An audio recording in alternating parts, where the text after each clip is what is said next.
또 한 주일 동안 평안하셨습니까? 예, 우리 제 2021년 제2기 영원한 하나님의 언약, 오늘은 그 네 번째 시간이 되겠습니다. 제목은 영원한 언약이라는 제목으로, 내용은 아브라함 언약에 대해서 함께 공부하게 될 텐데요. 이번 네 번째, 다섯 번째, 여섯 번째, 앞으로 3주에 걸쳐서 이 아브라함 언약의 내용들에 대해서 함께 공부하게 되겠습니다.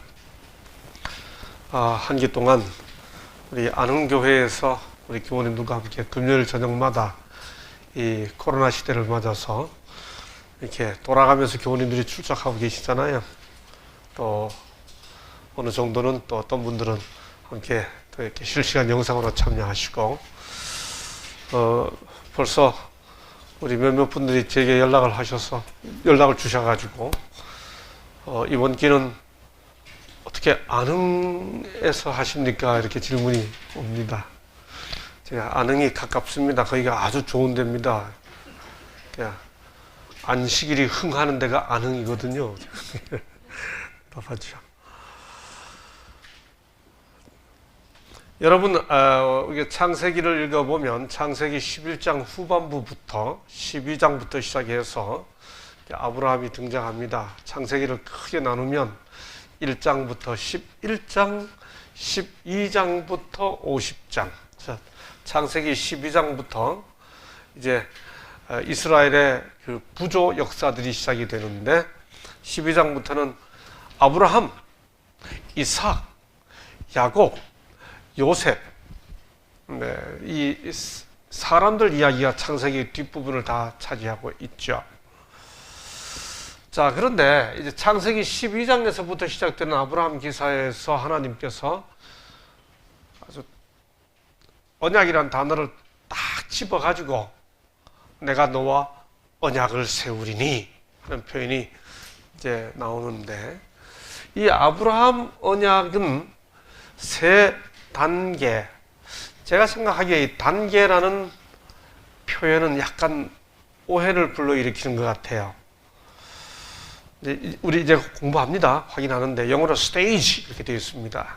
아마 이 교과를 번역하는 분이 그 스테이지를 단계라고 번역했는데, 이걸 단계라고 이렇게 하면 1단계, 2단계, 3단계 뭐 이렇게 계속 올라가야 되는 것 같은 느낌이 들죠.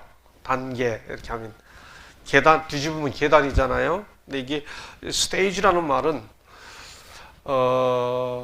단계보다는 국면, 이런 국면, 저런 국면, 뭐 약간 그렇게 번역하는 게 더 정확하지 않을까. 그러니까 영어로 스테이지입니다. 자, 하나님께서 아브라함을 부르시는 게 맨 처음 어떻게 시작이 돼요? 그 유명한 게 창세기 12장 1절 3절이죠. 여호와께서 아브라함에게 이르시되 너는 너의 본 고향과 친척과 아비집을 떠나라. 이게 하나님께서 아브라함을 부르시는 첫 장면이거든요. 그러니까 하나님과 아브라함이 맺으시는 언약은 여기서 시작이 된다고 하는 겁니다. 그런데 우리 교우님들, 이 창세기 12장 1절 3절 이 본문에서 언약이란 단어가 나옵니까? 안 나옵니까? 언약이라는 표현이 나와요? 안 나와요? 여기에 안 나오죠. 그런데 창세기 15장 18절에 보면, 창세기 15장은 어떤 때인가 하면 이제 좀 이따 살펴보겠습니다만, 아브라함이 롯을 구하기 위해 막 쫓아갔다가 그다음에 돌아오고 난 다음에 벌벌벌 떨고 있을 때 하나님께서 아브라함에게 나타나셔가지고 너가 네 몸에서 한 아들을 낳을 것이다 하는 얘기를 해주신 다음에 나오는 이야기가 15장 18절입니다. 그날에 여호와께서 아브라함과 더불어 일단 뭐라 그랬습니까? 언약을 세워. 그러니까 창세기 15장 18절은 분명히 언약을 세운 거예요. 그렇죠? 이게 이제 롯을 구출해 온 직후입니다. 그 후에 16장에 가보면 하갈이 이스마엘 낳는 사건이 나와요. 그런 다음에 17장에 가서 17장에 가서 다시 여기입니다. 17장에 가보면 내가 내 언약을 나와 너 사이에 두어 너를 크게 번성하게 하리라 하시니 아브라함이 엎드렸더니 하나님이 또 그에게 말씀하여 이르시되 보라 내 언약이 너와 함께 있으니 내가 내 언약을 나와 너 및 내 대대 후손 사이에 세워서 영원한 언약을 삼고 이런 다음에 그 다음에 나오는 내용이 이 언약의 표로 너는 남자들은 할례를 행하라. 자, 그러니 보세요. 하나님께서 아브라함하고 언약을 맺으시는 단계가 거꾸로 살펴보면 여기 창세기 17장에서 언약을 세운다는 말씀이 나오고 그 전에 창세기 15장에서 또 언약을 세운다는 말 나오죠. 그 다음에 제일 먼저 언약이라는 표현은 나타나지 않지만 너는 고향, 친척, 아버지 집을 떠나거라 이렇게 말씀하시죠.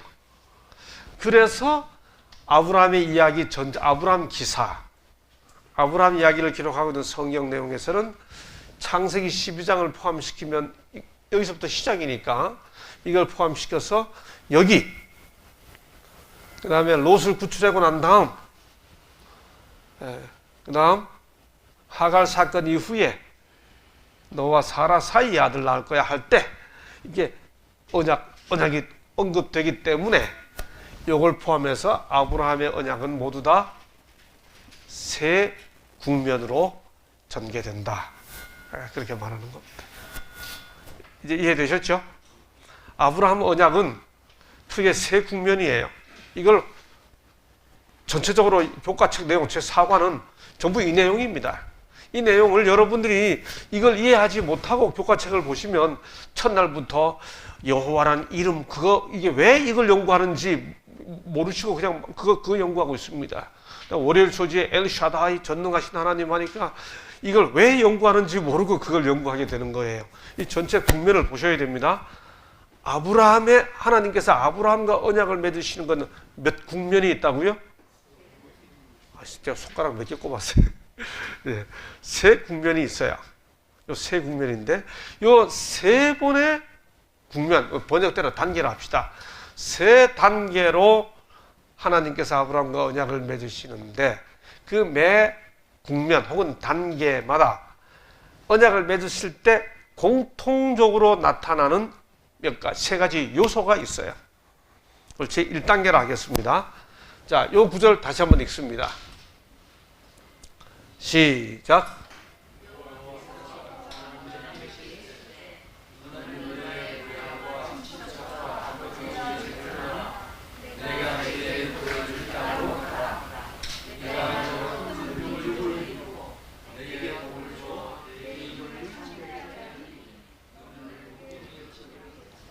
이 교과 저자에 의하면, 이 교과 저자의 설명입니다. 이 교과 저자의 설명에 의하면 이 구절 속에서 하나님께서 아브라함과 함께 언약을 맺으시는데 여기는 세 가지 요소가 나타난다는 거예요. 하나님께서 아브라함에게 뭐라고 말씀하시기 위해 어떤 세 가지 요소가 나타나는가? 첫 번째, 하나님께서 아브라함에게 다가가십니다. 가시면서 뭐라고 말씀하시는가 하면 여호와께서 아브라함에게 이르시되, 이건 말씀하시는 거는 여호와께서 아브라함에게 다가가신 거죠. 이게 언약을 맺을 때마다 나타나는 제 첫 번째 요소예요. 두 번째, 하나님께서 뭐라고 말씀하시는가? 너는 너의 고향과 친척과 아비 집을 떠나 내가 내게 보여줄 땅으로 뭐하라? 가라. 이건 뭐예요? 명령이죠. 명령입니다. 그러니까 하나님께서 언약을 체결하실 때는 첫 번째는 다가오시고 두 번째는 뭐 하세요? 명령하십니다. 근데 이 구절에서는 명령이 옛날 개역 한글 표현으로 하면 본토 친척 아비 집을 떠나 그랬죠. 여기는 고향 친척 아버지의 집을 떠나 내가 내게 지시 보여줄 땅으로 가라. 이게 명령이에요. 그 다음에 세 번째는 뭔가? 세 번째는 가라. 그 다음 내가 너로 큰 민족을 이루고 내게 복을 주어 내 이름을 창대하게 하리니 너는 복이 될지라. 복이 될 것이다. 이 말은 뭐예요? 하나님께서 그렇게 뭐 하시는 겁니까? 네? 뭐 하시는 거죠? 약속하시는 거예요. 이제 보세요. 그래서 이 하나님의 언약, 하나님께서 아브라함과 언약을 맺으실 때 나타나는 세 가지 요소는, 첫째는 뭐 하신다고요? 다가가시고, 두 번째는 뭐 하신다고요? 명령하시고, 세 번째는 뭐 하신다고요? 자, 이게 제1단계에 나타난 세 가지 요소니, 그러면 앞으로 아브라함의 언약은 전체 몇 단계로 진행됐다고 그랬습니까? 3단계로, 세 국면으로 전개되니, 이게 맨 첫 번째 이렇게 구성되어 있으니, 그 다음 두 번째 언약 때도 세 번째 언약 때도 이 세 가지 요소가 다 나타나겠죠. 그렇죠? 이제 이해되시죠? 이제 그러면 두 번째 하나님께서 언약을 맺으실 때 이 세 가지 요소가 어떻게 나타나는지를 살펴보자고 하는 겁니다. 맨 처음에 뭐 하신다고요? 하나님께서 언약을 맺으시기 위해 아브라함에게 뭐 하신다고요? 다가오시고, 두 번째 뭐 하신다고요? 뭐 하라고 명령하시고, 세 번째는 뭐 하신다고요?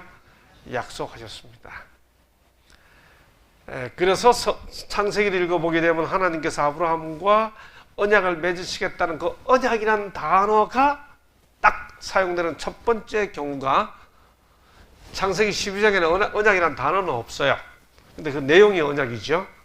그리고 언약이라는 단어를 쓰면서 시작하는 것이 창세기 15장입니다. 자, 맨 처음 이야기는 창세기 12장이고 언약이라는 단어가 창세기 15장에서 나타나니 이 12장과 15장 사이에 무슨 일이 있었는지를 한번 확인해 보죠. 장로님, 아브라함이 하나님의 명령을 따라 본토 친척 아비 집을 떠나 가나안 땅으로 왔다가 제일 먼저 겪은 일이 뭐였죠?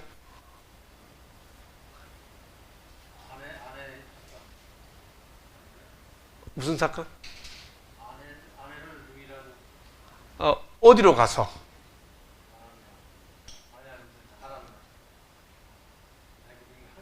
애굽이죠. 그래서 첫 번째 이야기가 일단 우르를 떠나 가나안 땅에 갔다가 그 다음 사건이 기근을 피해 애굽에 들어갔었죠.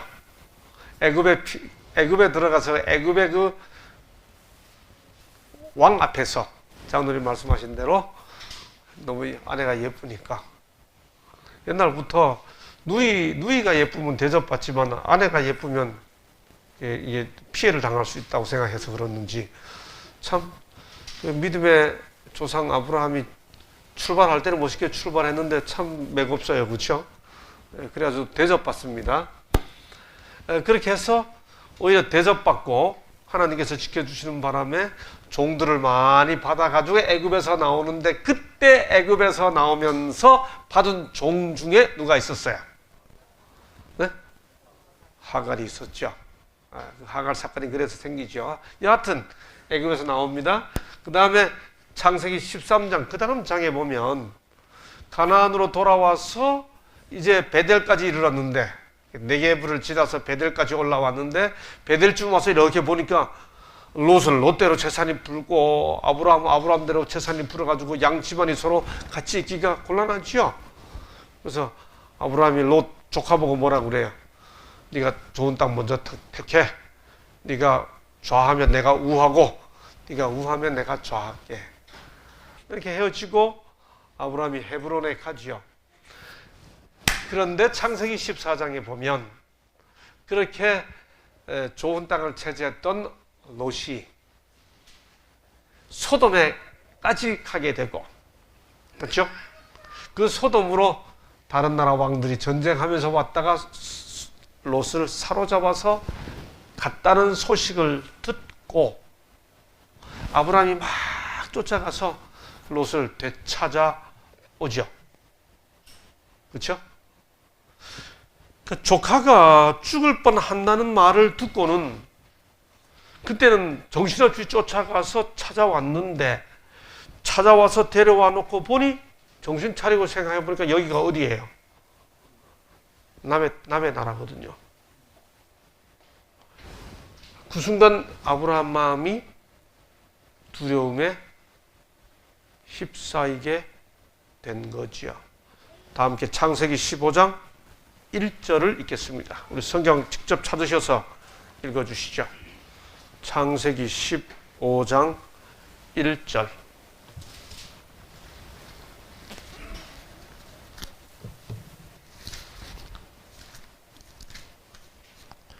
찾으셨어요?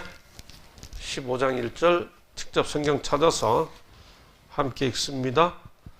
시작. 이후에 여호와의 말씀이 이상 중에 아브라함에게 임하여 가라사대 아브라함아 됐습니다. 왜 하나님께서 이때 아브라함에게 나타나셔서 뭐 하지 말라? 그 말은 아브라함이 지금 뭐 하고 있다는 뜻이에요? 두려워하고 있다는 말이에요. 그 다음에 뭐라고 말씀하시는가 보세요. 두려워 말라. 나는 너의 뭐요? 방패요. 그 다음 또 뭐라고 그랬습니까? 너의 지극히 큰 상급이니라. 여러분, 왜 하나님께서 이때 이 순간 아브라함에게 나는 너의 반석이요 하든지 나는 너의 생수요 하든지 이렇게 말씀하지 아니하시고 나는 너의 뭐요? 왜 방패요? 왜 하필이면 이때 방패라고 말씀을 하셨을까요? 예? 예. 네? 예? 여러분이 마스크를 쓰고 말씀하시니까 정확히 잘 전달이 안 돼. 왜? 나는 하나님께서 이때 아브라함에게 나는 너의 방패요 이렇게 말씀했습니다. 왜 방패라고 말씀하셨냐 말이에요. 그 말은 방패는 뭐 할 때 쓰는 거예요? 무기를 가지고 찌르고 공격할 때 막는 건 창이나 칼을 막을 때 방패가 필요하지요. 이 말은 이때 아브라함이 내가 까딱 잘못하면 창 맞아 죽겠구나, 칼 맞아 죽겠구나고 생각한 거죠. 왜? 전쟁하고 난 직후니까. 그래서 하나님은 이때 그렇게 생각하고 있는 아브라함에게 나는 너의 방패요 이렇게 말씀했습니다. 자, 그러면 아브라함이 이렇게 생각하고 있었다는 말은 무슨 뜻이에요? 분명히 창세기 12장에서 하나님께서 뭐라 그랬어요?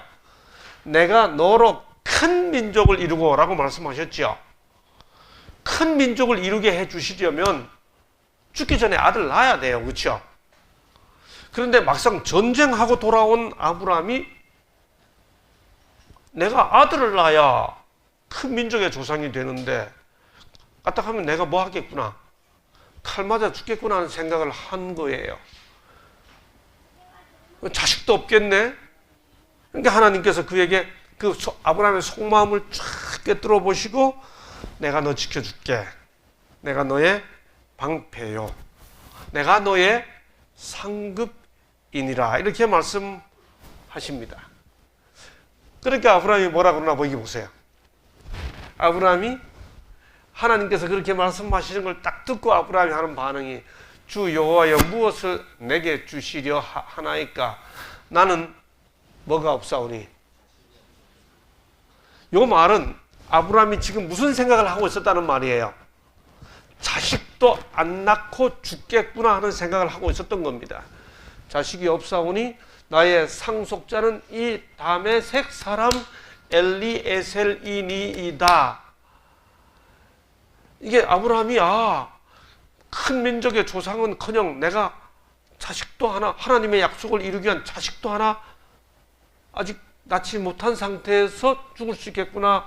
주께서 내게 씨를 주지 아니하셨으니 내 집에서 길린 자가 내 상속자가 될 것이니이다. 여러분, 이렇게 말할 때 아브라함이 믿음의 모습으로 하나님 무엇을 제게 주시겠습니까? 나는 자식이 없사오니 이렇게 이야기했을까요? 아니면 하나님 뭐 주시려고 그러세요? 자식도 안 주세요. 이 까딱하면 이대로 죽겠어요. 나 자식 아직 없어요. 자식도 못 낳고 큰 민족의 조상은커녕 아들도 못 낳고 죽을 것 같아요. 뭐 어차피 안 주시니까 엘리에셀이나 자식 시킬게요. 상속자 시킬게요. 지금 전자예요, 후자예요? 후자예요. 여러분, 이게 아브라함이 믿음으로 하는 말이 아닙니다. 내게 씨를 주지 아니하셨으니, 이 말은 지금 아브라함이 속이 퉁퉁 부른 거예요. 인간의 마음이 급한 겁니다. 내게 씨를 주지 아니하셨으니 내 집에서 길린 자가 내 상속자가 될 것이니이다 하니까 하나님께서 아브라함의 그 속마음을 다 아시고 뭐라고 그랬어요? 그 사람이 내 상속자가 아니라, 그 다음 말 중요해요. 같이 읽으세요. 시작. 내 뭐 할 자가? 아브라함이 듣고 싶은 말은 이런 말이에요. 아무나 내 상속자가 아니고 내가 낳을 아들이 내 상속자가 된다는 말은 여하튼 아들 낳을 때까지는 안 죽어야 아들을 낳죠.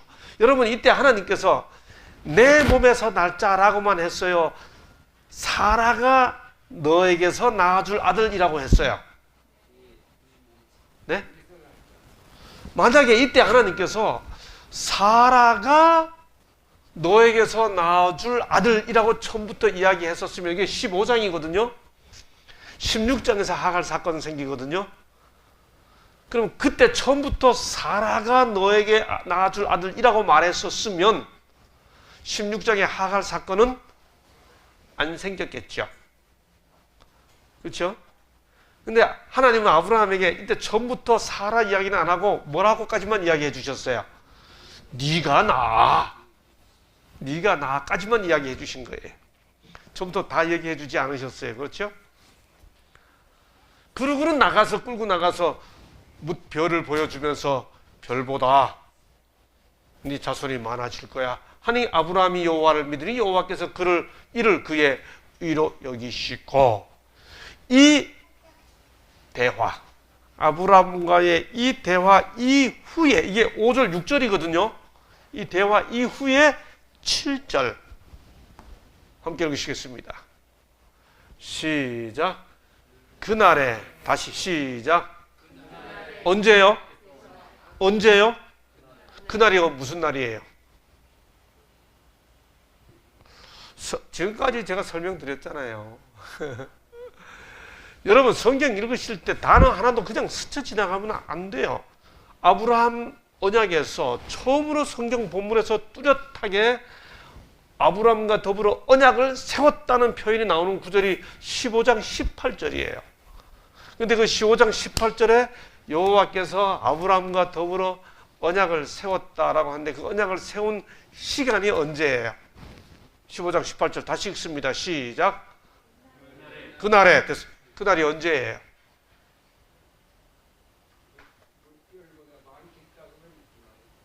네? 장로님. 이 자손이 하늘의 별보다 많겠다고 선언하는. 그거 바로 6절이잖아요. 그렇죠? 앞에 5절 6절 말씀하셨는데 그 말씀을 하신 날이 무슨 날이었냐고요? 조금 전에 제가 한참 설명을 드렸는데, 그 사건이 아브라함이 롯을 구출하고 돌아와가지고 겁에 질려 벌벌 떨고 있으면서 내가 아들도 못 낳고 죽겠구나라고 생각할 때 하나님께서 내가 너를 지켜줄게 방패야, 내가 너의 상급이야 하고 말하니까 아브라함이 뭐라고 이야기했어요? 네? 하나님 저한테 씨를 안 주시니까 얘나 상속자 삼죠 할 때 네 몸에서 날자라고 말해주고, 그 말을 아브라함이 믿던 바로 그날,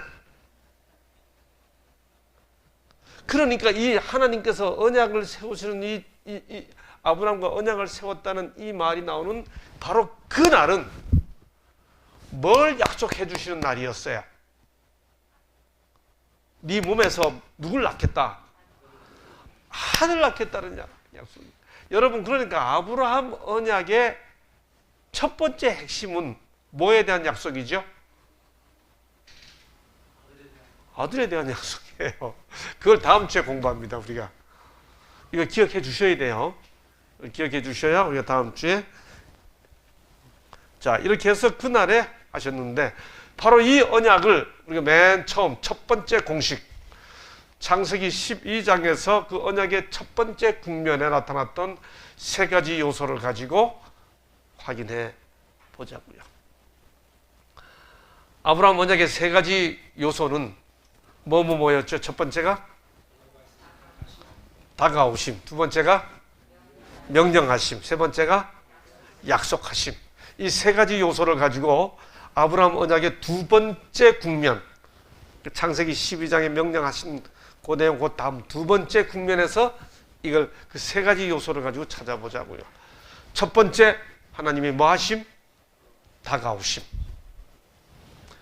아브라함 언약의 두 번째 국면의 첫 번째 요소는 다가오심입니다. 있죠? 또 그에게 이르시되 나는 이 땅을 내게 주어 소유를 삼게 하려고 너를 갈대아인의 우르에서 이끌어낸 누구니라? 이거 다 줄이고 빨간 글씨만 읽으면 나는 여호와니라. 하나님께서 아브라함에게 다가오셨습니다. 그리고 이 경우는 창세기 12장에서는 여호와께서 아브라함에게 명령하셨는데, 이 경우는 다가오신 주님께서 당신의 이름을 계시하십니다. 나는 누구니라? 여호와니라. 우리가 일요일 소재에서 왜 이름을 공부하는지를 이해해야 됩니다. 우리 교우님들이 교과를 읽어보면서 이걸 잘 이해를 하셨으면 좋겠습니다. 이게 하나님께서 아브라함에게 언약을 맺기 위해 오셔서 그 다가오신 첫 번째 요소로서 당신의 이름을 계시하시는데, 여러분, 성경에서 이름은 한 존재, 하나님, 그분의 품성과 그분의 일과 이 모든 걸 다 함축하고 포함하고 있는 굉장히 중요한 의미를 가지고 있습니다. 여호와라는 말을 히브리어, 원래 구약성경 원래 언어인 히브리어 발음을 더 정확히 발음하면 야훼라고 합니다. 한번 따라해 주시겠어요? 야훼. 사실 히브리인들은 이 야훼라고 하는 글자를 쓰면 네 글자가 되어 있습니다. 요 네 글자를 쓰지 않습니다. 야훼라고 발음하지 않아요. 하나님의 이름을 함부로 부르지 않기 위해. 우리 한국 사람들도 자식은 아버지 이름을 함부로 부르지 않잖아요. 유대인들은 하나님 이름을 함부로 부를 수 없기 때문에 그 단어를 거룩한 네 글자라는 뜻으로 테트라그람마톤이라고 합니다. 이건 거룩한 네 글자야. 그 거룩한 네 글자란 말이 야훼, 욤, 해, 와우, 해 이렇게 합니다. 히브리어 알파벳으로. 그런데 이 야훼라는 단어는 그 뜻이 정확히 뭔지 잘 몰라요. 아마도 이 단어는 히브리어 동사 하야라는 동사에서 왔다고 다들 생각합니다. 이 하야라는 동사는 뭔가 하면 이다 그런 뜻이에요. 혹은 있다 그런 뜻입니다. 혹은 있게 하다 그런 뜻입니다. 만약에 이 하야라는 동사가 이다 혹은 있다라는 뜻이면 야훼라는 말은 하나님은 계신 분 이런 뜻이에요. 근데 이게 있게 하다라는 뜻이라면 하나님은 생명을 존재하게 하시는 분, 창조주야 그런 뜻이죠. 하나님은 계시는 분 이런 뜻이면 하나님은 자존자, 스스로 계시는 분 이런 뜻이고, 하나님은 있게 하시는 분이라고 하면 하나님은 창조주 그런 뜻입니다. 여하튼 이 야훼, 여호와라는 이 말은 하나님께서 스스로 계시면서 생명과 모든 세상을 있게 하시는 분이라는 의미를 품고 있는 하나님의 고유명사예요. 하나님 지금 아브라함에게 나타나시면 다가오셔서 이 이름을 말씀하셨는데, 주님께서 이 이름을 말씀하실 때가 나는 여호와니라, 나는 여호와니라 이 말을 하실 때는 굉장한 선포예요. 출애굽기 6장 2절 8절에 보면 하나님께서 출애굽하시면서 여호와 모세에게 나타나셔서 모세에게 말씀하여 가라사대 나는 여호와니라 이렇게 말씀하셨어요. 또 출애굽기 12장 12절에 보면 이제 출애굽하기 직전에 애굽의 모든 신에게 내가 벌을 내리리라 나는 여호와로라 이렇게 말씀하세요. 그러니까 애굽의 모든 신들보다 주님 당신 자신이 참 하나님이라는 사실을 선포할 때 그때 하나님이 하시는 말씀이 나는 여호와.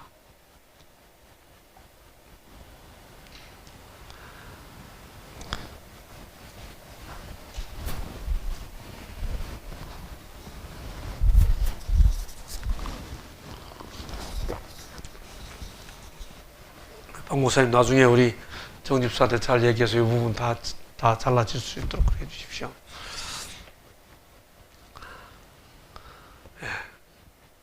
그러므로 하나님께서 아브라함과 함께 언약의 두 번째 국면에 들어가셔서 그 언약 체결의 첫 번째 요소인 다가오심을 여호와란 이름을 계시하시는 것으로 시작했다는 것은 굉장한 의미가 있다는 거죠.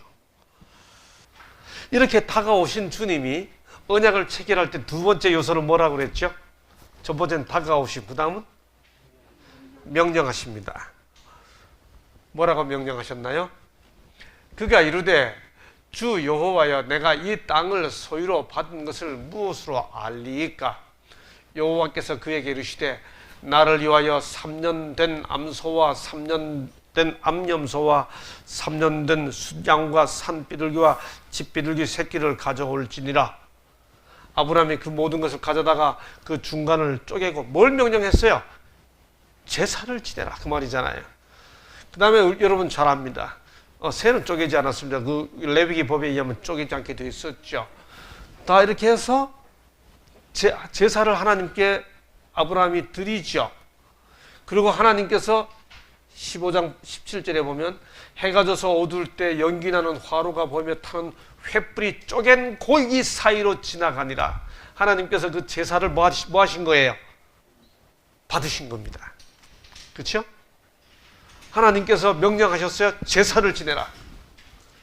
3년 된 새끼를 가져올지니라. 두 번째 언약의 국면에서 하나님께서 아브라함에게 명령하신 것, 야훼란 이름을 계시하시면서 다가오시고 또 명령하신 것은 제물을 드리라고 그랬습니다. 두 번째 단계의 엄숙한 의식 중에 여호와께서는 아브라함에게 나타나셔서 조심스럽게 놓여있는 동물들의 조각들 사이로 지나가셨다. 각각의 동물들은 도살되어 쪼개졌으며 절반씩 나누어진 두 조각들은 공간을 사이에 두고 마주보게 놓여졌다.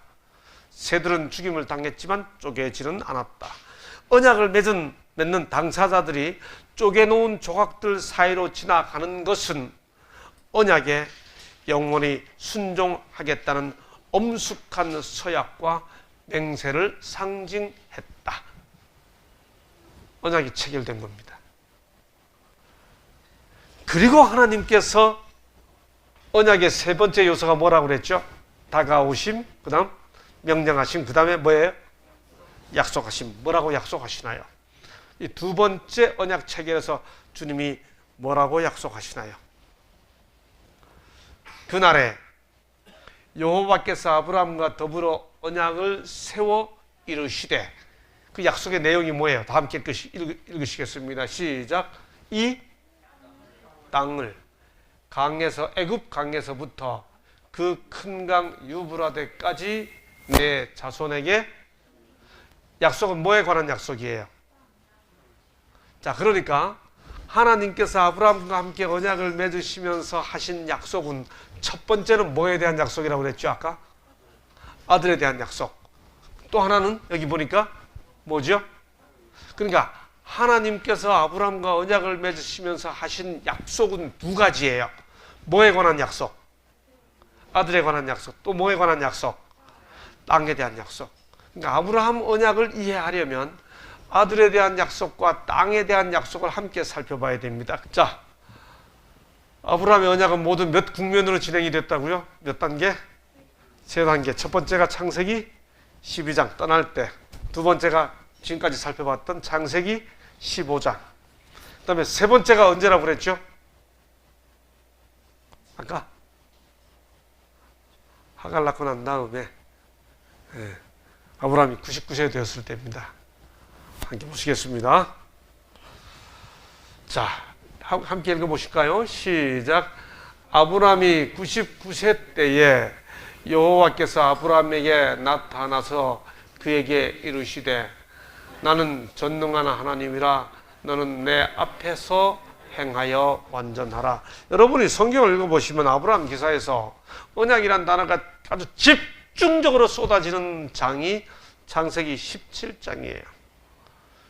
근데 이 교과 저자가 설명해 준 대로 언약을 체결할 때는 몇 가지 요소가 있다고요? 세 가지. 첫 번째가 다가오심, 두 번째가 명령하심, 세 번째가 약속하심. 이렇게 반복해도 잊어버리실 거죠? 자, 그러면 괜찮아요. 잊어버리셔도 돼요. 괜찮아요. 네. 그러니까 목사들이 있는 거죠. 자, 이 세 번째 단계인데 그 언약을 체결할 때마다 또 세 가지 요소가 있다 그랬죠? 첫 번째가 뭐예요? 언약을 체결할 때마다 나타나는 세 가지 요소. 하나님이 일단 뭐 하셔야 돼요? 다가오심. 두 번째 뭐 하셔야 돼요? 명령하심. 그 다음에 약속하심. 언약 체결 때마다 이 세 가지 요소가 있다. 그러면 세 번째가 이때거든요. 롯 구하고 죽을 뻔 하다가 막 겁을 내고 있을 때 나타나셔서 언약을 체결해 주셨고, 그때 하나님께서 결정적으로 하신 말씀은 내 몸에서 날짜까지만 이야기해주고 10년 동안 소식이 없으니까 창세기 16장 사건이 생기죠. 여보, 당신이 낳기만 하면 되잖아. 하나님이 당신 몸에서 날짜라고 했으니 당신이 낳기만 하면 되잖아. 나는 아마 아닌가 봐. 그렇게 하고 하갈 사건이 생기죠. 창세기 16장에서. 그러고 난 다음 17장에서 하나님께서 아브라함에게 하시는 말씀입니다. 다가가셔서 뭐라 그랬나 보십시다. 다시 시작하겠습니다. 아브라함이 99세 때에 여호와께서 아브라함에게 나타나서 다가오셨죠. 그에게 이르시되 나는 뭐라? 따라해 주시죠. 엘샤다이. 좀 더 크게요. 엘샤다이. 전능한 하나님이라는 표현을 히브리어로 하면 엘샤다이입니다. 이건 기억해 두세요. 엘샤다이. 엘샤다이라는 말은, 이 전능한 하나님이라는 말은, 여러분, 하나님께서 왜 99세가 된 아브라함에게 나타나셔서 나는 10년 전처럼 나는 여호와니라 이렇게 하지 아니하시고, 주님 당신 자신이 아브라함에게 나는 엘샤다이니라 이렇게 말씀하셨을까요? 이 엘샤다이라는 말은 참 의미가 많아요. 그 어원적 의미가, 샤다이라는 단어가 능력을 나타내 주기도 하고, 때로는 이 자식을 키우기 위해 가슴에 끌어안고 샤트라는 히브리어는 이 어머니의 가슴을 의미하거든요. 자식을 안고 있는 그런 의미도 가지고 있습니다. 보시면 하나님께서는 창세기에서 필요할 때마다 야곱과 이삭과 야곱과 요셉에게 엘샤다이라는 이름으로 당신을 나타내시고, 부조들도 하나님을 향해 하나님은 엘샤다이십니다, 그렇게 표현해요. 볼까요? 이삭이 야곱을 이렇게 떠나갈 때, 야곱을 보낼 때, 전능하신 하나님이, 엘샤다이 하나님이 그 말입니다. 내게 복을 주시어 내가 생육하고 번성하여 하게 하여 내가 여러 족속을 이루게 하시고, 그 다음에 하나님께서 야곱에게 직접 뭐라고 말씀하시는가 하면, 하나님이 그에게, 즉 야곱에게 이르시되 나는 엘샤다이니라, 이렇게 말씀합니다. 엘샤다이니라.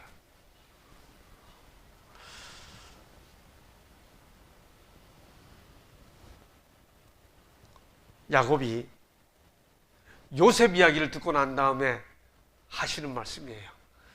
엘샤다이께서 그 사람 앞에서, 즉 바로 앞에서 요셉이 잡혔다고 하는 이야기를 듣고 너에게 은혜를 베푸사, 이렇게 말합니다. 베냐민을 돌려보내게 해줬으면 좋겠다. 그 다음에 마지막으로 요셉이 축복하면서 야곱이 축복하면서 내 아버지 하나님께로 말미암나니 그가 너를 도우실 것이요. 이건 축복 중에 나오는 말이죠. 전능자로 말미암나니 그가 내게 복을 주실 것이라. 이때마다 샤다이, 전능하신 하나님. 이게 세 번째 아브라함 언약의 국면에서 하나님께서 다가오시면서 당신의 이름을 전능한 하나님이라고 이야기하고 있는 거예요. 무슨 뜻일까요? 하나님께서 아브라함에게 나는 엘샤다이야 라고 말할 때 99세가 되어 이제는 기력이 진하고 힘 빠진 아브라함에게 여전히 하나님께서 당신의 약속을 이루실 수 있는 권능을 가진 분이라는 사실을 강조하기 위해 이제는 당신의 이름을 엘샤다이 그렇게 표현하시면서 다가오시는 주님을 볼 수 있죠. 하나님은 그러니까 언약을 체결하시기 위해 다가오실 때마다 그 상황에 딱 맞는 이름으로, 모습으로 약속을 가지고 다가오셔서 말씀하시는 거죠. 함께 읽으시겠습니다. 시작. 우주의 보좌에 함께 앉으시는 분은 인자이시다. 그 이름이 기묘자라 모사라 전능하신 하나님이라 영존하시는 아버지라 평강의 왕이라고 불리우실 분은 바로 인자이시다. 스스로 있는 자는 하나님과 인간 사이의 판결자가 되셔서 양척 사이에 그의 손을 얹으실 분이시다. 이게 무슨 말이에요? 여러분, 왜 갑자기 이 구절이 나왔을까요? 네, 이 인용은 야훼라는 이름과 엘샤다이라는 이름을 다 묶어놨습니다. 야훼라는 말이 아까 무슨 뜻이라고 그랬죠? 여호와라는 말 속에 여호와라는 말이 무슨 뜻이라고 그랬죠? 스스로 있는 자, 곧 있게 하는 자. 스스로 있는 자 그러면 자존자고, 있게 하시는 분 하면 창조주라고 말씀드렸죠. 출애굽기 3장 14절에 나는 스스로 있는 자니라 이렇게 했어요.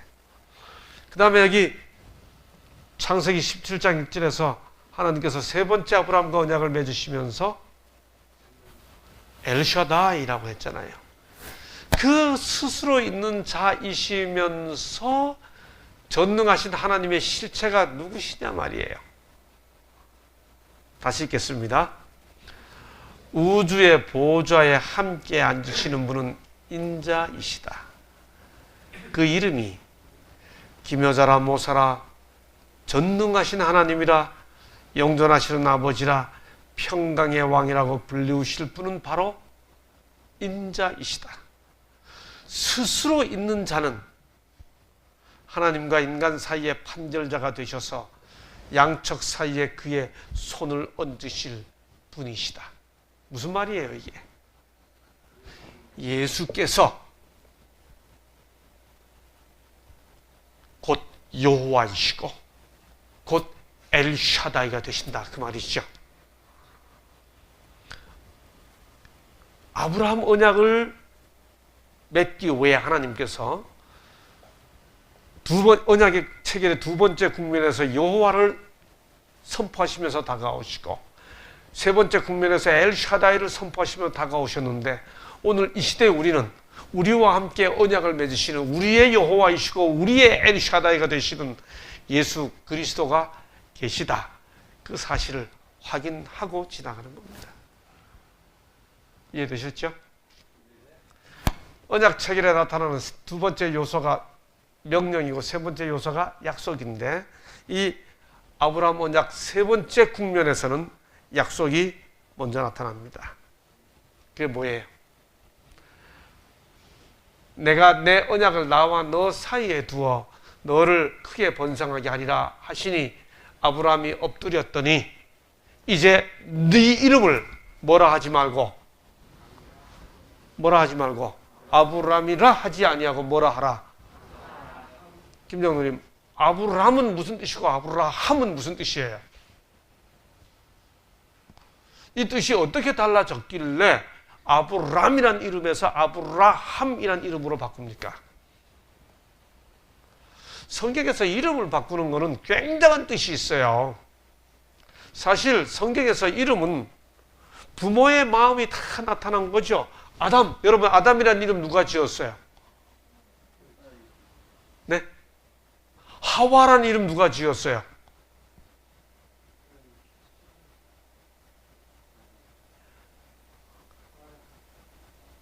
하와 이름 누가 지었죠?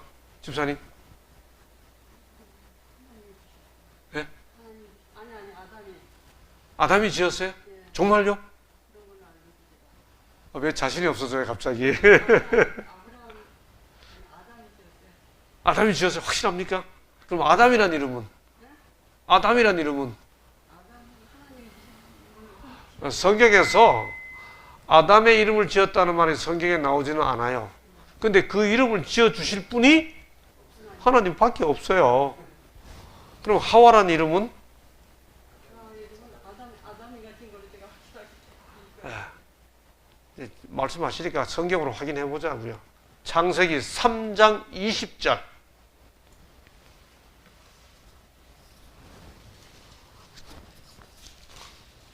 창세기 3장 20절. 다 함께 읽으실까요? 크게. 누가? 아담이 그 아내의 이름을 하와. 맞아요, 집사님은 뭐 자신 없어가지고 쑥쑥 들어가지 마시고 물으니까 아닌가 틀렸나 이렇게 하실 필요 없어요.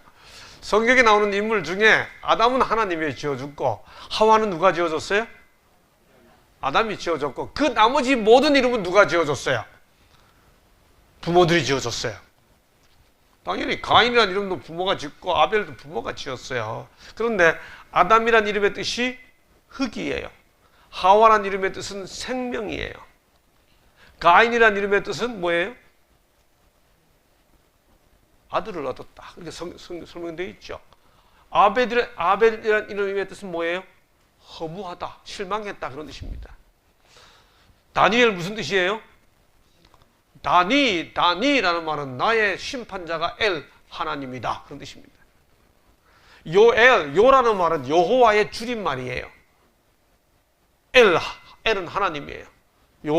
요엘 요 할 때 요는 여호와거든요. 여호와께서 엘 하나님이시다. 나단이란 말은 히브리어로 주다 이런 뜻입니다. 선물이에요. 그러니까 성경의 이름은 다 부모의 소망이나 감사를 나타내주는 문장이에요. 근데 아브람이란 이름을 그 아브람의 부모가 지어줬다고요. 근데 하나님이 그 이름을 뭐라고 바꿔준 거예요? 아브라함으로 바꿔줬어요. 아브람은 무슨 뜻이고 아브라함은 무슨 뜻인데? 예. 아브람은 존귀한 아버지라는 뜻이에요. 그 장면이 어디 갔어? 제가 써놓은 그 장면이 사라진 것 같습니다. 아브람은 존귀한 아버지, 아브라함은 열국의 아버지. 그러니까 아브라함도 이름이 좋아. 그렇죠? 존귀한 아버지. 아브라함은 뭐라고요?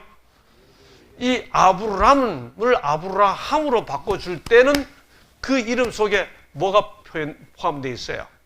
이제 너가 아들을 낳고 복의 근원이 될 거다 하는 이름으로 바꿔준 거죠. 여기 보세요. 열국, 즉 여러 민족이란 뜻이거든요. 우리 지금 개역 개정에 바꾸는 것처럼 이 여러 민족의 아버지니까 이 말 속에는 유대인의 조상이 아니에요. 아브라함이. 이름이 아브람이 유대인의 조상이 됐는지 모르지만 아브라함이 되는 순간 그는 여러 민족의 조상이에요. 그렇죠? 그래서 우리는 아브라함이나 안 부르고 뭐라 불러야 돼요? 아브라함이라 부르는 거예요. 아브라함은 우리의 조상이에요. 그렇죠? 아브람까지는 유대인 조상인지 몰라요. 근데 아브라함으로 바뀌는 순간 여러 민족의 조상이 된 거죠. 그 속에 뭐가 포함되어 있습니까? 이방인도 다 포함되어 있고 교회를 통해 하나님의 백성들 모든 사람들이 다 포함되어 있는 것이죠. 그렇죠? 이게 하나님께서 아브라함과 맺으시는 언약의 세 번째 국면에 나타난 약속이에요. 그러고는 명령하셨죠. 뭐라고 명령하셨나요? 이 세 번째 국면에서 하나님께서 아브라함에게 하신 명령이 뭐였어요? 뭘 행하라? 네? 할례를 행하라. 이게 언약의 표징이라고 했습니다. 그렇죠? 여기 보면 너희 언약이니라. 나와 너희 사이 후손 사이에 길래 언약이니라. 너희는 포피를 베어라. 이것이 나와 너희 사이의 언약의 표징이니라. 여러분 노아 때 언약은 어디에 있었어요? 이게 어디에 있었어요? 그러니까 하늘에 있었습니다. 언약이란 단어가 나타나지는 않지만은 에덴 동산에서 언약의 표징은 어디에 있었습니까? 선악과 땅에 있었어요. 그러니까 하나님께서 에덴 동산에서는 언약의 표징으로, 언약의 표로 땅에다가 선악과를 두셨고, 홍수 때는 무지개로 언약의 표징을 하늘에다 두셨던 하나님께서 지금 아브라함과 언약을 체결하시면서 아예 언약의 표를 어디로 가져왔어요? 사람의 몸에다 가져왔습니다. 그렇죠? 땅, 하늘, 몸. 할례를 나타냈죠. 할례는 여러 가지 의미죠. 우리가 잘 아는 것처럼 이 의미에 대해서는 이제 오늘 이 시간에 할례를 공부하는 시간이 아니기 때문에 할례가 언약의 표징으로 주어졌다 하는 정도까지만 하겠습니다. 그런 다음에 약속을 하시죠. 그리고 또 이 언약을 행하라는 것의 구체적 의미로 그 18장에 건너가서 이렇게 말합니다. 할례 받는 게 끝나는 게 아니야. 할례를 왜 받는가 하면 바로 이거거든 하고 말씀하십니다. 함께 읽으시겠습니다. 시작. 내가 그로 그 자식과 권속에게 명하여 여호와의 도를 지켜 의와 공도를 행하게 하려고 그를 택하였나니 이는 나 여호와가 아브라함에게 대하여 말한 일을 이루려 함이니라. 무슨 말입니까? 하나님께서 아브라함이 의와 공도를 행하니까 택했어요? 아니면 택하여 가지고 의와 공도를 행하게 하기 위해서 그렇게 하셨어요? 택함이 먼저죠. 은혜가 먼저, 은혜의 선택이 먼저 있었습니다. 근데 은혜의 선택이 있은 다음에 이 모든 약속을 주신 하나님께서 아브라함에게 뭐뭐 하라 하고 명령하셨어요. 이렇게 그 다음에 언약의 표징을 몸에다 새겨라. 다 이렇게 하고 한 것은 뭐 하게 하기 위한 거라고요? 의와 공도를 행하게 하려고 그를 택하였나니. 그러니 언약의 요소에는 그 언약의 당사자가 된 사람이 하나님의 뜻대로 살아야 되는 내용이 포함되어 있음을 확인할 수 있는 것이죠.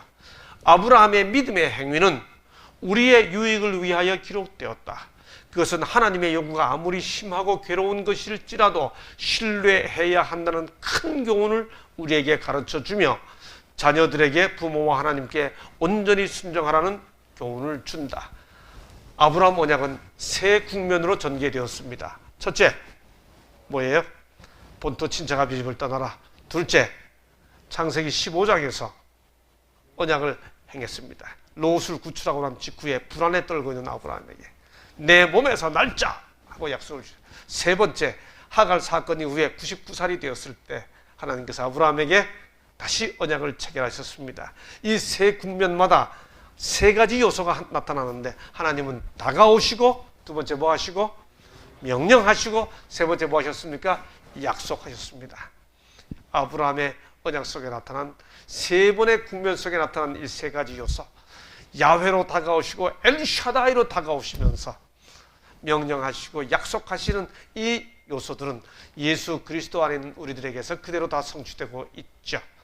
이 약속들, 이제 다음 주, 그 다음 주에 배우게 될 땅에 대한 약속, 아들에 대한 약속, 이걸 붙잡고 이 아브라함 언약을 좀 더 깊이 들어가도록 해주면서 그것이 오늘 우리들에게 또 어떤 의미가 있을지를 기대하면서 오늘은 교과 공부 여기서 마치도록 하겠습니다. 감사합니다.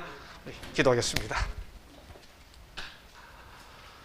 아버지 하나님, 아브라함에게 다가가시고 명령하시고 약속하셨던 하나님께서 오늘 우리들에게 예수 그리스도 안에서 여전히 다가오시면서 나는 여호와니라, 나는 엘샤다이니라 말씀해 주시며 명령하시고 약속해 주심을 인해 감사합니다. 그 주님을 바라보며 연약할 때는 전능하신 하나님을 바라보고, 그리고 구원을 준비할 때는 야훼 스스로 계시며 존재케 하시는 창조주여 자존자이신 하나님을 바라보며 언약 안에 살아가는 우리가 되게 해 주옵소서. 감사하며 예수님 이름으로 기도합니다. 아멘.